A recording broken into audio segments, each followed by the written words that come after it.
atau yang ditunjuk kalau di pemerintahan kabupaten itu di provinsi ada namanya PPNS, penyidik pegawai negeri sipil. Ini juga bisa melakukan penyidikan, misalnya terhadap adanya PPNS terhadap hutan lindung, ada pula itu PPNS terhadap konsumen, ada juga. Jadi ada polisi-polisi khusus yang ditunjuk untuk mendetek kasus-kasus. Nah, bagaimana dengan kasus adat?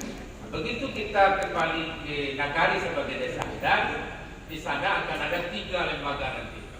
Wali Nagari dengan perangkatnya, tahun-tahunnya itu. Kemudian lembaga legislatifnya ada namanya kerapatan, ada Nagari juga namanya, tapi nanti ada komisi-komisinya. Tapi itu diwakili oleh semua kaum suku yang duduk di legislatif. Kalau sekarang legislatifnya namanya kan PAMU. Nah, sekarang PAMU itu akan ditukar dengan undang-undang itu namanya di Perda itu namanya kerapatan. Kemudian yang lembaga ketiga itu namanya peradilan adat. Jadi peradilan adat itu nanti akan dibuat pula aturannya, ada peraturan sifatnya yang akan didanai juga khusus dia dalam menyelesaikan sengketa-sengketa. Nanti akhirnya juga akan dibentuk secara proporsional. Jadi kalau begitu bagaimana peradilan adat? Peradilan adat itu tidak hanya menyelesaikan sengketa keperkasaan, termasuk juga masalah pelanggaran perkara pidana ringan. Jadi kalau misalnya orang mencuri dalam keluarga, menghina dan sebagainya, yang mengarah pidana ringan itu tidak perlu pula sampai dia dibawa ke polisi, cukup diselesaikan di Nagari adat. Kalau dulu kan begitu di orang kampung Hawa, pernah anak ke anak keponakan yang dibawa sengketanya sampai ke kantor polisi, apalagi sampai ke pengadilan. Cukup diselesaikan secara damai. Jadi namanya dulu peradilan perdamaian. Bahkan kalau orang berperkara disetujui sampai sekarang terjadi. Jadi kalau si A sengketa dia masalah pangkang kadai, siapa yang berhak atas tanah itu diselesaikan oleh peradilan adat. Tapi selama sebulan itu perkara itu tidak boleh dibicarakan, termasuk di kedai-kedai mana saja tidak boleh. Sehingga orang betul-betul damai, tidak ada yang merasa dikalahkan dan tidak ada yang merasa dibenarkan. Tapi cukup adil siapa yang berhak atas tanah. Karena itu diselesaikan dengan para kepala. Itulah yang mau dipacu ke depan agar ada perdamaian baik dalam bidang kepedanaan maupun dalam bidang kepedanaan. Kalau pidana umum pada dasarnya diminta atau tidak diminta itu negara itu tidak ada istilah damai. Begitu dia. Termasuk orang terjadi kecelakaan di jalan raya itu kan ada yang dirugikan, secara hukum dapat dilakukan saksi. Tetapi sekarang peradilan-peradilan yang pidana yang begitu, yang besar-besar itu yang berat itu tetap ditekel oleh pihak aparat penegak hukum. Tapi di luar itu dapat diselesaikan dengan damai. Nah, itu tentang diskusi kita akan kita bahas. Kemudian yang kedua mengenai sengketa keperdataan. Keperdataan itu artinya itu yang aktif itu adalah orang yang dirugikan. Maka ada istilah penggugat dan tergugat. Jadi di perdata itu ada 3 saja kelasnya. Orang yang digugat, penggugat, kemudian hakim bersifat pasif.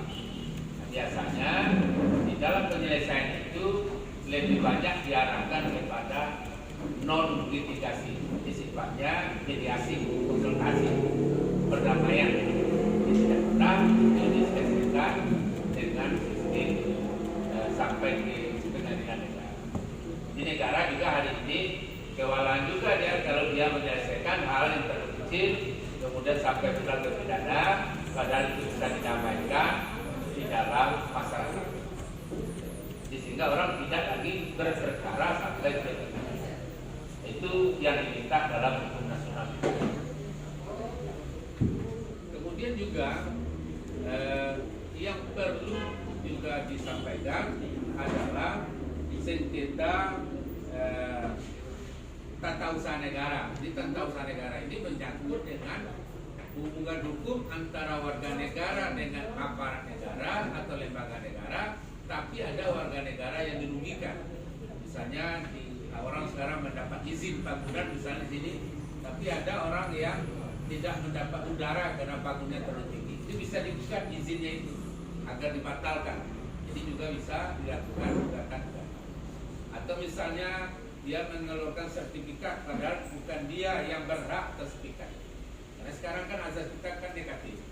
Itu orang mengajukan sertifikat sebulan tidak ada gugatan, keluar sertifikat. Padahal orang yang punya itu ada di rantau, tidak diikutsertakan atau salah. Ada orang yang mama kepala warisnya seharusnya suku Melayu, tapi dia minta ke suku Panai. Ada kasus di Selatan juga ada begitu, karena kelalaian dari badan tanah. Itu juga bisa dianggap sebagai sengketa administrasi negara. Atau orang dalam jabatan, wali nagari misalnya, ukurannya dia harus baru diangkat 1 tahun tanpa ada kejelasan, bupati mengeluarkan surat pemberhentian. Bupati dapat digugat secara administrasi tanpa, karena dia melakukan perbuatan yang melawan hukum, tidak jelas alasan orang diberhentikan, dia juga dapat digugat ke PTC, Pengadilan Tata Usaha Negara. Nah, itu dia sengketa-sengketa yang perlu kita lihat secara umum dalam pemerintahan kita di negara ini. Tapi yang paling banyak sengketa kita hari ini adalah sengketa tentang adat itu. Jadi makanya di sengketa adat ini jalan penyelesaiannya dua saja. Yang pertama memperkuat ranji, jadi tidak ada lagi orang yang tidak punya ranji. Sekarang banyak orang tidak jelas ranjinya, tidak jelas asal usulnya. Jadi ranji itu memperjelas asal usul, menentukan nanti ke gelar mana orang ini harus mendapatkan gelar, ya kan? Misalnya gelarnya adalah Datuk Pengindo Basar. Tapi karena gelar ini seharusnya tidak kepada ini jatuhnya, kepada kaum lain. Makanya karena tidak ada ranji, sehingga gelar orang diambil. Ini harus dibuat semacam daftar akta. Di akta kan bisa juga dia keturunan, sehingga dia jelas asal usul tujuannya. Jadi ranji itu salah satu penyelesaian. Yang kedua alasan. Jadi kalau apa itu tanah kaum, tanah suku, wilayah nagari, jadi dalam nagari ini kan ada juga wilayah nagari, ya kan, Masjid nagari, Tamil nagari, Hutan nagari, banyak yang nagari punya. Itu seharusnya dilindungi terus, jangan sampai menjadi hak pribadi atau menjadi tanah kaum tertentu. Jadi juga harus dijaga. Jadi ini banyak yang perlu kita diskusikan. Bagaimana penyelesaiannya, bagaimana ini akan kami minta. Kalau ada pertanyaan dan kasus yang nampak di Bapak Ibu, silakan diungkapkan. Jadi nanti kami akan memberikan solusi-solusi dalam rangka penyelesaian kasus-kasus. Itu aja Bapak Ibu yang perlu kami jelaskan. Karena kita intinya adalah tidak lagi hanya memberikan makalah, itu kan kayak orang kuliah. Kita tidak kuliah, kita hanya menyelesaikan kalau ada masalah, ini jalannya. Karena lembaganya lengkap semua. Tidak hanya ada pengadilan, juga ada di luar pengadilan. Ada Ombudsman, ada Komnas HAM. Saya sebagai wakil ketua Komnas HAM 2 kali jabatan, itu masih punya link lah ke sana kalau ada masalah-masalah yang menyangkut dengan hak asasi manusia. Jadi tidak ada lagi masalah-masalah hukum yang tidak bisa kita selesaikan baik dengan damai maupun dengan jalur.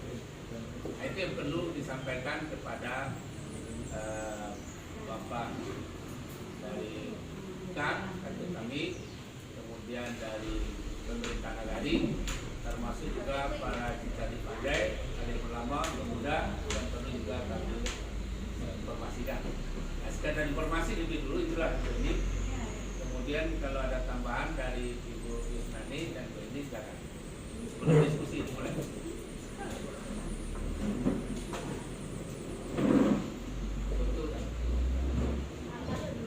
Assalamualaikum warahmatullahi wabarakatuh.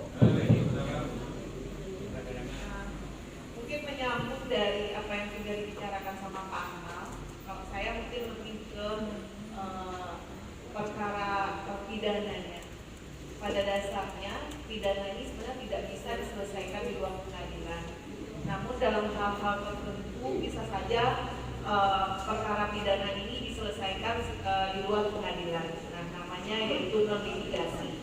Nah, jadi dalam upaya penyelesaian perkara pidana dalam sistem hukum adat ini bisa saja dilakukan melalui mediasi seperti yang sudah dibicarakan oleh Pak Akmal, dan bisa juga dilakukan secara restoratif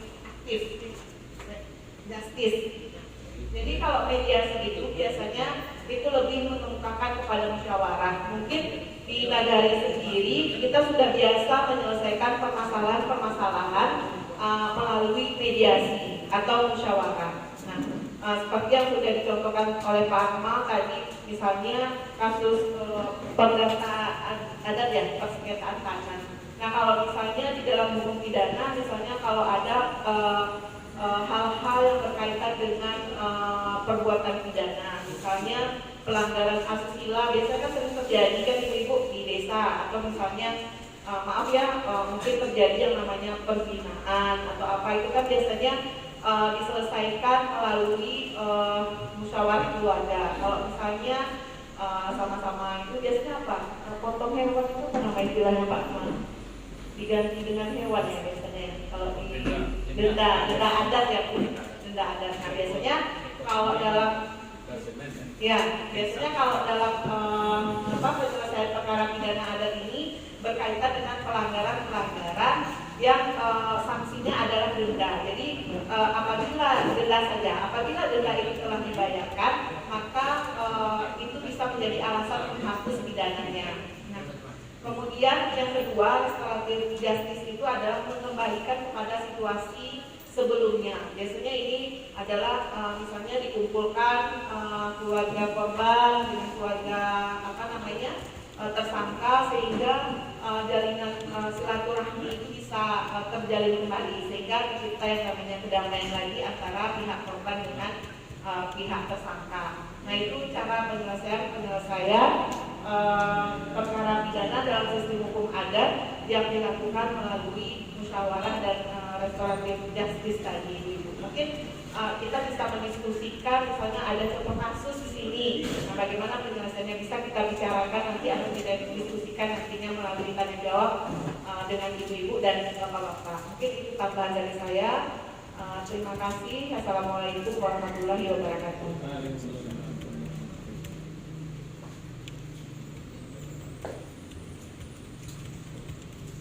Terima kasih Bu Nani. Demikian penjelasan dari Pak Akmal dan Bu Nani. Kalau penjelasan dari saya mungkin sama dengan Pak Akmal ya, karena saya juga orang hukum, ngajar perdata, dan sama dengan Bu Nani ngajar pidana juga. Nah, kalau kita lihat di sini sesuai dengan buku C7 pengabdian kita yang tentang tajuk dan hak asasi manusia.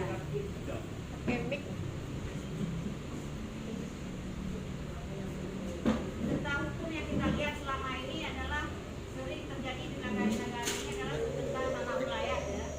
Jadi terutama wilayah kaum ini sering menimbulkan sengketa di dalam kaum itu sendiri maupun antara suatu kaum dengan pihak lainnya. Nah, persengketaan terjadi dapat berupa masalah warisan ini Bapak Ibu. Adanya sengketa warisan di dalam kaum, salah satu penyebabnya adalah kurangnya pengetahuan dari anggota kaum tentang falsafah, yaitu falsafah Ganggang Bongkua, Pagang Bamasiang, ya, Hidui Pangadok. Jadi anggota kaum yang menguasai tanah wilayah kaum secara Ganggang Bongkua, Pagang Bamasiang, Hidui Pangadok berpandangan bahwa tanah wilayah kaum tersebut telah diserahkan kepadanya untuk dimiliki. Jadi mereka akan menguasai karena mereka merasa itu untuk dimiliki. Ya, ini yang salah tafsir di sini ya. Nah, padahal penguasaan itu hanya untuk dikelola dan untuk diambil hasilnya. Nah, ini hak masyarakat ada di sana. Yaitu dalam arti kata kepemilikan semu. Jadi sengketa pewarisan dapat juga terjadi antara kaum dengan kaum lainnya atau orang per orang lainnya. Nah, kemudian bentuk persengketaan lainnya adalah disebabkan karena adanya pengalian hak terhadap tanah wilayah kaum, baik dengan titel jual beli. Nah, nih tanah wilayah kaum sudah diperjualbelikan ataupun dengan pagang gadai, digadaikan.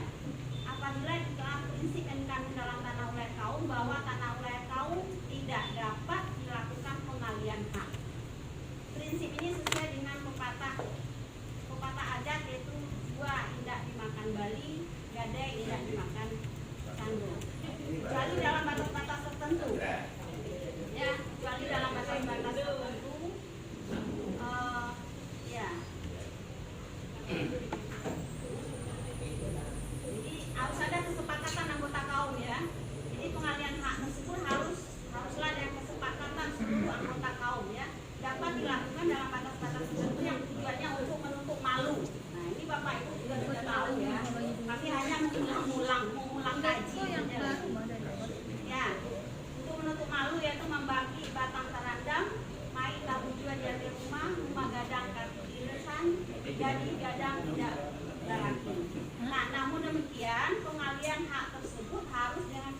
pengadilan, jadi diselesaikan secara non litigasi. Jadi sebaiknya memang diselesaikan secara kaum. Jadi mungkin kalau tidak bisa secara non litigasi, mungkin baru diajukan ke peradilan seperti yang disebutkan oleh Pak Akmal, ajukan gugatan ke pengadilan. Tetapi walaupun diajukan gugatan pengadilan, di dalam sidang pengadilan nanti hakim juga akan menanyakan apakah sengketa ini sudah diselesaikan secara kaum, secara non litigasi. Jadi hakim tetap akan menanyakan seperti itu. Nah, mungkin ini sedikit penjelasan dari saya dan nanti akan berlanjut berkembang dalam diskusi kita selanjutnya. Terima kasih Bapak Ibu. Mungkin ada pertanyaan-pertanyaan. Ini yang lebih hafal ini Bapak Akmal ya, karena nagari beliau sangat tahu sekali. Apalagi sekarang yang menjadi sengketa ini sengketa tanah wilayah pengalihan hak kepada perusahaan-perusahaan ya Pak Akmal ya. Nah ini yang banyak terjadi ya, sewa tanah wilayah. Kemudian ada pula yang menjualnya ke perusahaan. Nah ini mungkin Pak Akmal lebih hafal dengan nagarinya. Diskusi deh Bu, diskusi lagi. Iya, ini mau diskusi lagi ya. Kemudian Kalau ada diskusi itu mengambang itu. Bapak, memang ada sedikit tambahan. Memang di luar Perda Khusus 2014 dan dua Perda di seluruh Sumatera Barat yang jadi acuan. Yang pertama Perda nomor 6 2008 tentang tanah wilayah dan pemanfaatan. Jadi bagaimana pengelolaan bergilir, kalau dia tahu di bawah Bapak Wali, kalau dia suku di bawah kepala suku, kalau dia nagari di bawah kerudu bersama-sama di sana. Ini sudah ada. Kemudian Perda bagaimana mengelola tupoksi di Bangladesh dan yang diminta langsung oleh KAK. Ini tugas berat itu sudah ada Perda nomor 6 2014. Bagaimana mengembangkan sistem nilai yang tepat itu, ada sebenarnya ada yang terada, ada yang diadakan, ada yang itu. Kemudian bagaimana lembaga adat ini tetap eksis terdapat didadai, ini juga ada perdranya. Jadi tidak ada alasan lagi kan tidak dapat dana dari APBD kabupaten atau dari provinsi. Sudah ada jalur hukumnya, sudah ada payung hukumnya. Ini masih menyebut, saya sedih juga karena saya wakil ketua dari Melkam Provinsi, sedih juga kalau ada tokoh adat masih menyebut alas kaki untuk bisa diberangkatkan ke sebuah pertemuan. Jadi kalau saya marah betul ke Bupati, bahkan Pak Mahyudi kemarin saya katakan, jadi tolong dihormati Pak Gubernur para tokoh adat. Jangan sampai marengek mulai untuk minta surat jalan dipanggil ke provinsi, marengek pula kadang-kadang untuk minta. Padahal dananya harus ada. Begitu mereka mau berangkat ke provinsi kabupaten, itu tidak boleh tidak harus ada dana transportasi. Jadi nanti kita diskusikan lagi. Itu sekarang kita mulai aja diskusi Bapak Ibu. Kita buka yang pertama kami.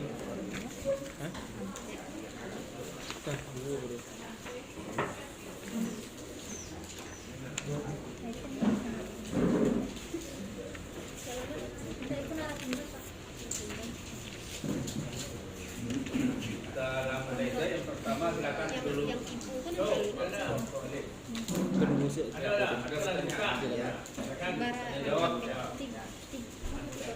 Terima kasih. Assalamualaikum warahmatullahi wabarakatuh. Moderator yang saya hormati dan seluruh kita yang hadir.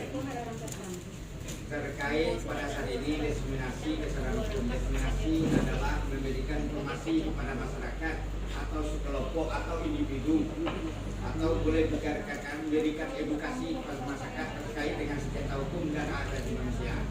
Nah itulah tema kita pada hari ini.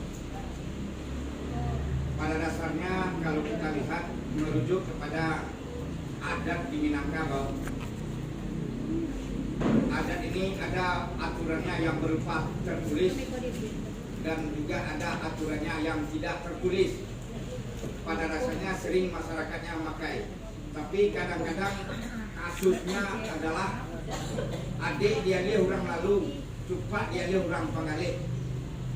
Contoh yang disampaikan Ibu tadi sebagai narasumber, sebenarnya anak pusatku dijual dan dimakan Bali. hanya boleh sehingga menggadai. Gadai pun ada ketentuan beberapa perkara. Tadi disampaikan di ibu tadi. Pertama, gadi gadang tak palaki, rumah gadang ketirisan, naik kebutuhan tanah rumah, atau adik tak berdiri. Ambil perkara itu ketentuan di Minangkabau lah diatur di undang-undang Minangkabau secara tidak tertulis. Nah, persoalan-persoalan ini sering terjadi adik dia lihat durang lalu. Kalau ikut tak jadi tak Manarui berarti adik Minangkabau seluruhnya bisa dilanggar. Seluruhnya adik aturan berupa apa saja yang Minangkabau boleh dilanggar yang tidak tertulis tadi. Karena itulah dilanggar secara utuh. Pemanjual kan lah boleh makan jual gini. Jadi pada dasarnya nan tanah pusat kokot di Bali nyerap makan jual, di dua tak makan Bali. Hanya ada boleh 3 perkara. Inilah sebuah kasus salah satunya di Minangkabau. Yang kedua Pak, saya agak kesulitan membangun terkait dengan ketatanan budaya di Minangkabau kalau saya lihat. Kalau kita lihat pada saat ini Pak, penguatan kelembagaan di Minangkabau ini tidak diatur secara undang-undang secara utuh Pak. Seharusnya kalau diatur undang-undang secara utuh, nanti para petugas pemangku adat jelas nanti tugas pokok dan fungsinya. Ini tidak diatur Pak. Kalau sudah jelas diatur tugas pokok dan fungsinya, contoh penghulu itu apa tugasnya, Dupalang apa tugasnya, Imam Kasih apa tugasnya, orang tua apa tugasnya. Nah, kok nyampang menyelesaikan kusui dia negari adat umpamanya. Pengadilan adatnya siapa tukang adili dan sanksinya berupa apa Pak. Itu semacam kasus di Minangkabau Pak. Barangkali banyak yang lainnya, 2 saja cukup dulu Pak. Jadi kalau bisa Pak, apa yang Bapak sampaikan saya setuju tadi, tapi terlebih dulu ada penguatan kelembagaan di Minangkabau supaya jelas tugas pokok dan fungsinya. Kasai mana kini yang gue sabit Pak, memang kuat kok kalau dia mitra pemerintah Pak. Jadi ada penantang kuliah Pak. Sebenarnya Pak ada masalah sikit terhadap di nagari. Ya siapa biari mah kadang-kadang Pak. Nah itu. Nggak, kalau bisa ada kontribusi pemerintah itu ke pemangku adat. Nah, itu kalau bisa baru serius para pemangku adat menjalankan tugas pokok dan fungsinya Pak. Terima kasih itu dulu Pak. Yang kedua, ya buka tuh masih ada tuh yang kedua, lagi program dulu. Terima kasih.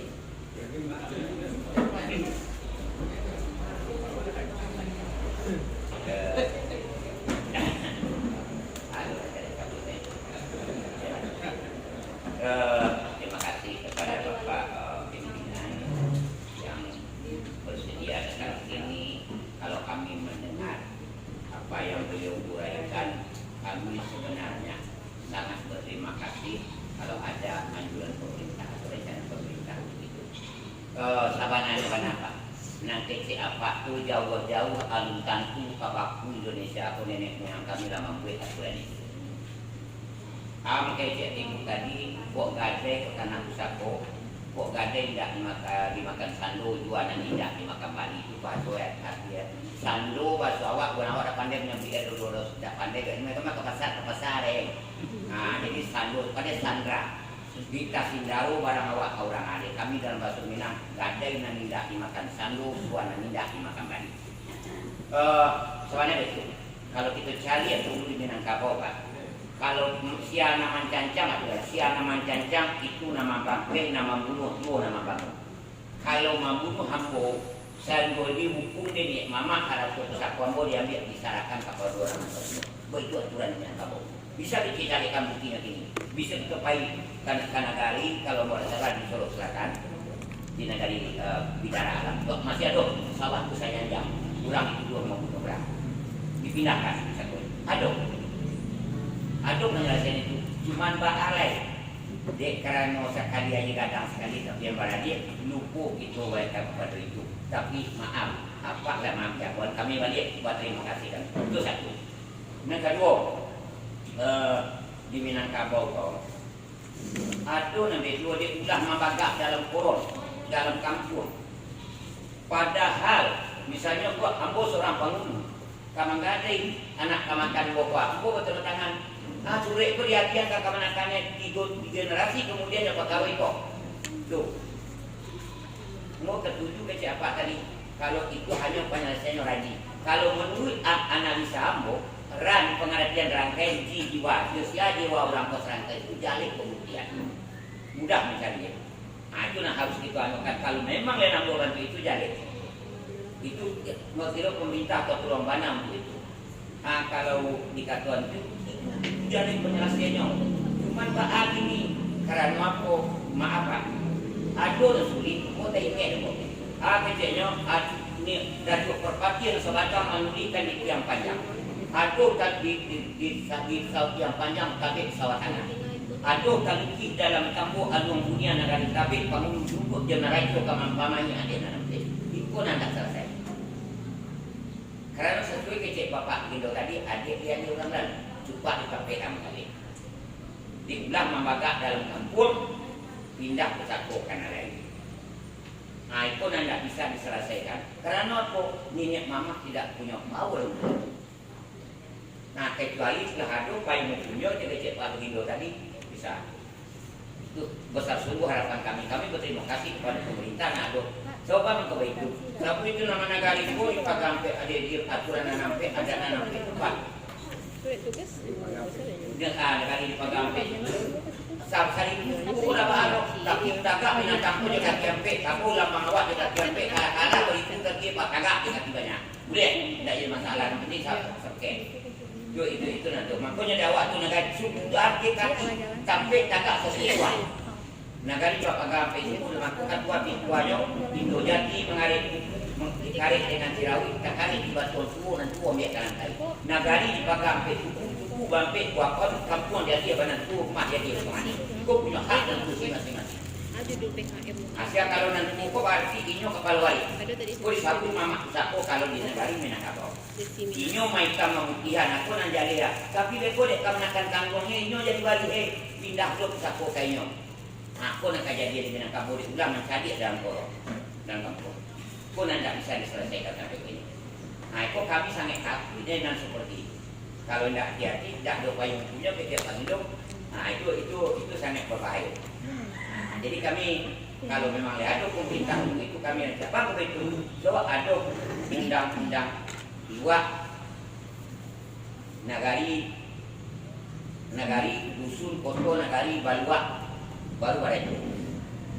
Nah itu jadi kalau ini pola ada dua pesisir dengan atur dengan perda provinsi kena atur dengan perda provinsi. Dua kami yakin maksudnya mama itu tak terima marwahnya itu balik. Tapi kalau indah atau sekadar wacana apa bapak tinggi sampai yang tua makin hilang Minangkabau. Tapi mau pernah membaca itu di dalam buku Minangkabau di Tapi Jurang. Ada bukunya masih ada yang ini. Nah itu akan terjadi. Nah tapi bila ada banyak pemerintah karena kami terima kasih. Itu saja Pak. Untuk sementara itu dulu. Kalau ada tambahan bisa tambah. Terima kasih. Wabillahi taufiq wal hidayah. Assalamualaikum warahmatullahi wabarakatuh. Di kuliah nomor 2, nomor 3, satu lagi.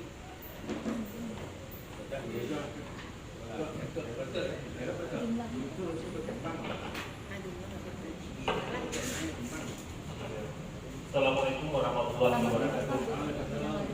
Para penghormatan dan bapak guru ini sama institusi secara bebas. Saya menyimak dari apa yang disampaikan tadi masalah penggunaan kata pusaka tidak dari di luar proses berbantai. Namun tadi aku sampaikan tadi yang mau jual kemudian itu dijual dan terbagi tidak ada yang itu hanya bisa digunakan untuk hal-hal tertentu di anak masyarakat. Jadi permasalahan bagi kami menyangkut dengan undang-undang di negara Undang-Undang 2 tahun 2012 tentang perkataan akte negara. Yang jadi pertanyaan bagi kami singkat, Bahapulu kami selaku ingin mamak membela hak persatuan masyarakat apabila negara dan minta. Bahapulu kalau penggunaan kata pusaka tadi sesuai disampaikan tadi menurut adat hanya menggunakan hal tertentu. rumah negara besar. Hanya itu digunakan. Jadi jadi perlahan kami kalau kami ingin mama membela atau pusat toko apabila negara tidak bisa. Karena mungkin kami menjual juga karena pusat toko yang tidak kami gunakan adalah hal-hal yang tadi itu. Terima kasih Pak atas penjelasan. Assalamualaikum warahmatullahi wabarakatuh.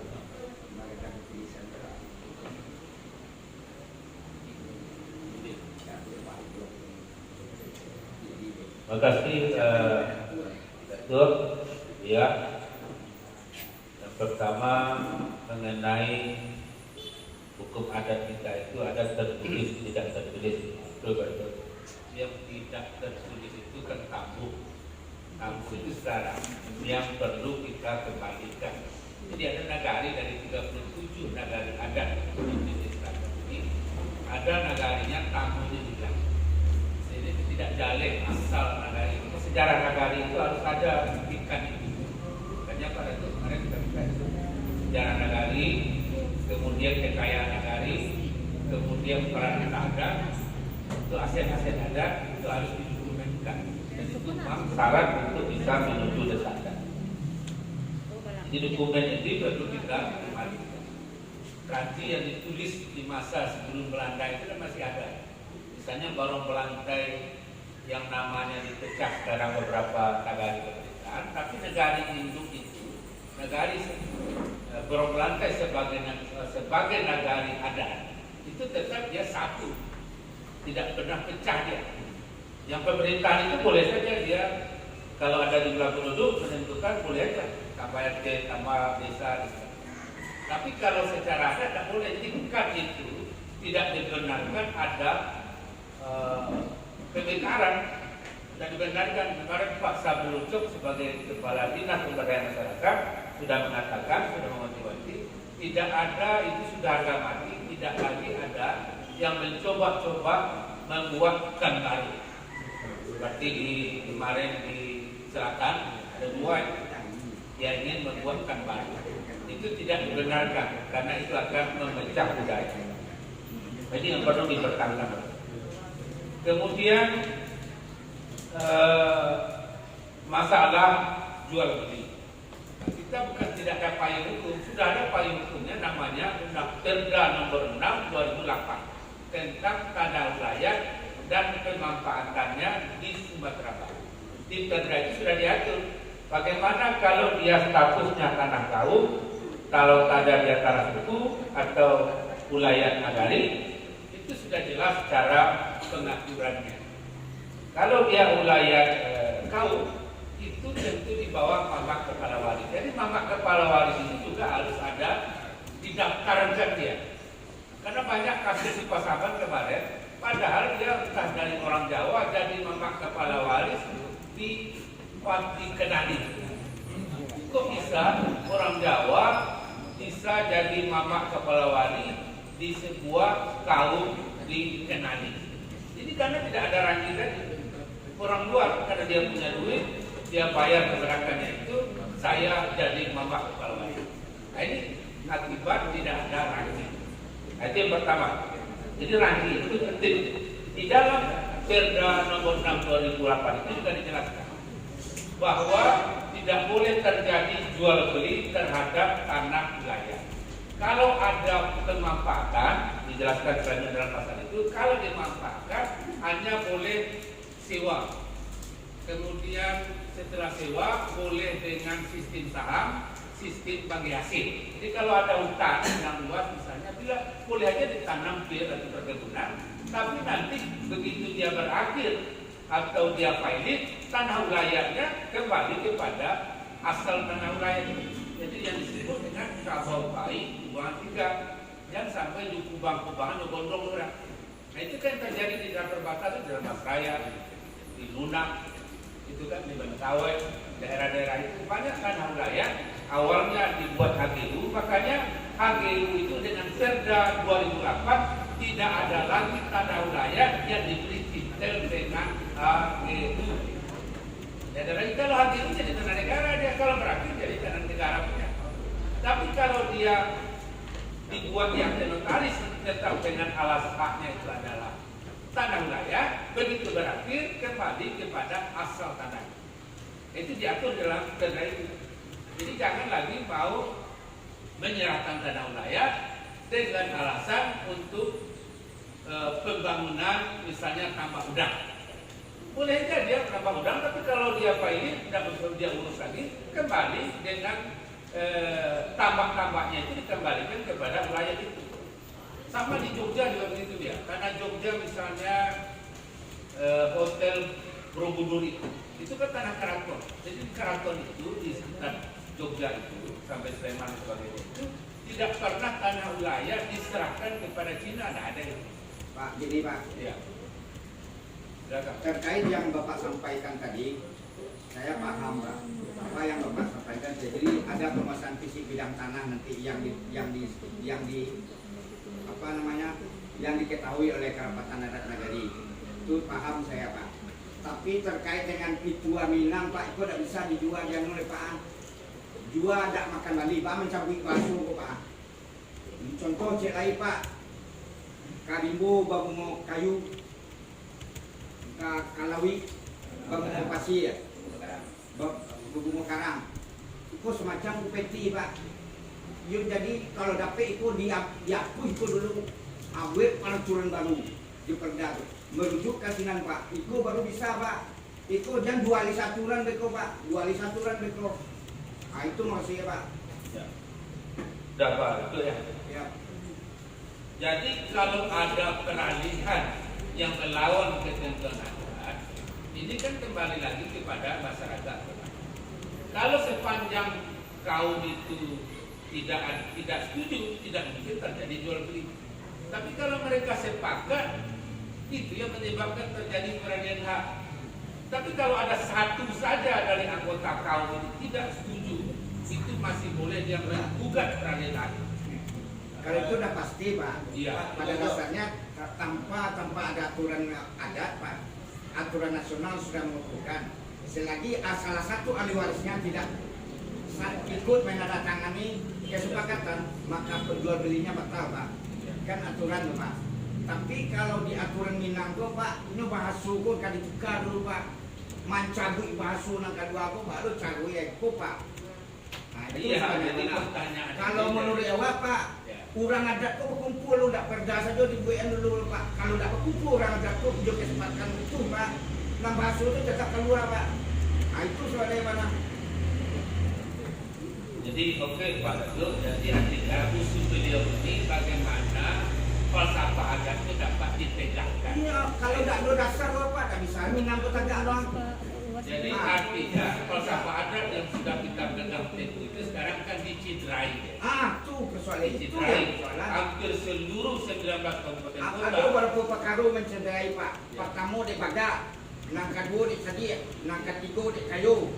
Nah, ini Pak, itu persoalannya Pak. Kalau orang lama itu kali dua Pak. Ya. Jalih Pak.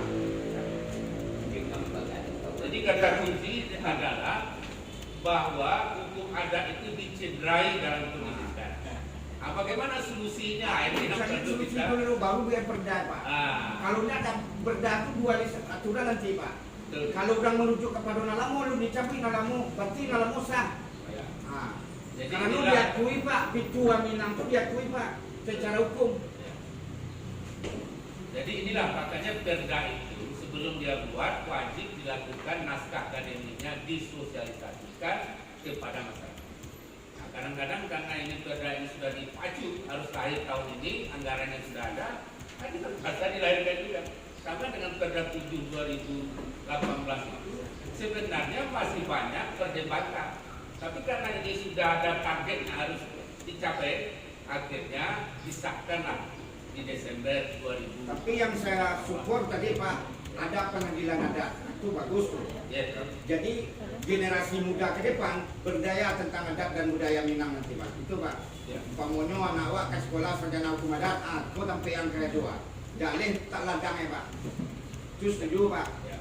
Tapi kalau di Nagari Pak, siapa pengadilan adat kalau sama dulu angku kadi Pak. Orang yang paham mahir adat dan syarat itu angku dulu. Jadi kalau buat peraturan Nagari beko Pak terkait dengan adat siapa tukang tangkuk itu dilindungi oleh undang-undang. Siapa tukang adili dilindungi oleh undang-undang. Kalau itu tidak sampai pemikiran nanti Pak, kok tidak kita berjalan secara utuh Pak. Karena awak bajanjang naik, batanggo turun Pak. Kalau ada pengadilan adat di kabupaten Pak, di bawah Singgoma penyelesaian baru. Siapa majelis? Tentu ada Pak. Beko terakhir baru pengadilan adat MDT Pak. Nah itu Pak, kalau bisa sikapi hal itu sampai ke bawah Pak. Ya. Saya setuju Pak. Sekali usul Indo ya. Indo lah Pak. Indo. Nggak tahu Pak. Inilah yang harus kita sikapi dengan serius. Usul-usul itu bagaimana solusinya. Jadi kalau diserahkan saja kepada Perda ini kan selalu dipacu dengan target. Padahal di masyarakat bawah belum selesai. Ini perlu jadi catatan. Jadi jadi catatan kepada itu bagaimana menegakkan. Memang sudah ada upaya bagaimana peradilan adat itu lahir. Tapi harus mengacu kepada Perda nomor 7 2018 dulu. Harus kita ikuti baru dia ada peradilan adat.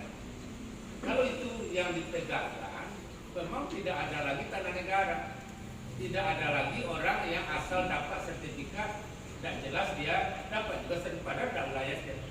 Inilah sebabnya karena hukum adat itu mulai dicederai. Kata pada itu tadi mungkin karena merasa orang paga atau ada kepentingan dan sebagainya.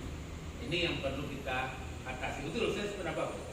Memang ini yang perlu kita waspadai. Ya, berarti kalau celai Pak. Apa harus memikirkan orang di bawah tu Pak? Pemangku adat. Kano jangan kasai mana tu? Jangan dia. Kasai mana jangan dia. Kasai mana Pak? Para pemangku adat tu pada pemerintah tu jadi budak apa? Kalau musik kali selesai kalau dia ni aku kontribusikan pemangku adat tadi air. Kau para dulu Pak pikir Pak. Jadi jangan kalau lagi berikan kontribusi tanggung jawab penuh Pak. Otomatis bagalan adat dan budaya aku di Minangkabau Pak. Itu. Dari yang mana Pak? Usul Padatul itu bukan hanya di tingkat kabupaten saya perjuangkan, tapi juga di tingkat pusat. Malah pusat Pak, karena diakui undang-undang awak Pak. Ya. Undang-undang awak diakui di pusat. Bahasa Minang tu Tidak sabanai-bana Pak. Bahasa buya tidak sabanai-bana awak di Minang tu istimewa Pak. Ya. Kena Pak. Istimewa bahasa buya di undang-undang tidak undang.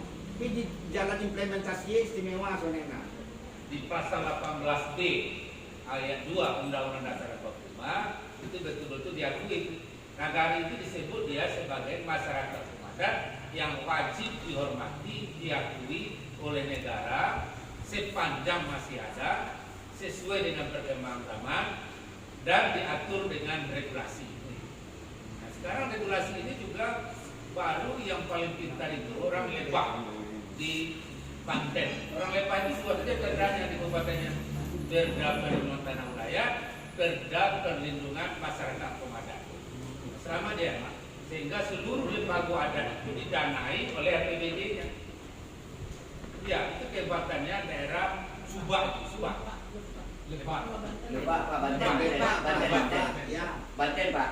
Ini adalah kabupaten Kabupaten Lebak. Nah, ini Ibu kota Rangkas Bitung. Nah, betul Pak. Jadi ini yang perlu juga dipacu. Saya selalu dorong ketua DPRD Kabupaten Kota, bahkan bupati percepatlah. Tapi kan mereka begitu terpilih, dia tidak lagi memikirkan masyarakat adat. Lupa di janjinya kan itu. Di saat sebelumnya di bupati, janjinya macam apa? Makanya perlu ada semacam akad, ada perjanjian. Sehingga begitu dia terpilih